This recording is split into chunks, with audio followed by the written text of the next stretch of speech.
Sometimes, you may have created an avatar in WhatsApp. After that, if you want to create your profile photo from that avatar, you can do so.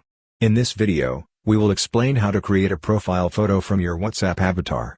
To do this, open the WhatsApp application. Above, you will see 3 dots. Click on these 3 dots. When you click on them, you will see an option called Settings. Click on Settings. After that, you will see an option called Avatar. Click on it. When you click on Avatar, you will see an option called Create Profile Photo.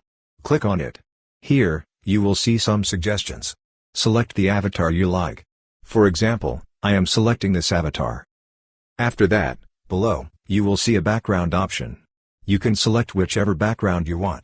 For example, I am selecting this background.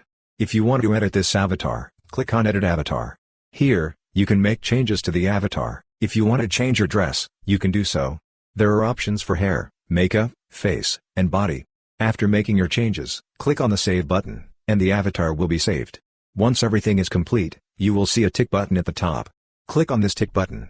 When you click on it, your profile photo will be updated. After that, if you go back, you will see the new profile photo. Another method is to click on your profile name. Then, you will see a camera-like button. Click on it, and you will see the avatar option. Click on that option. When you do, you will reach the same page. This way, you can easily create your profile photo from an already generated avatar in WhatsApp. We hope this video was helpful for you. If you found it helpful, consider subscribing. See you in the next video.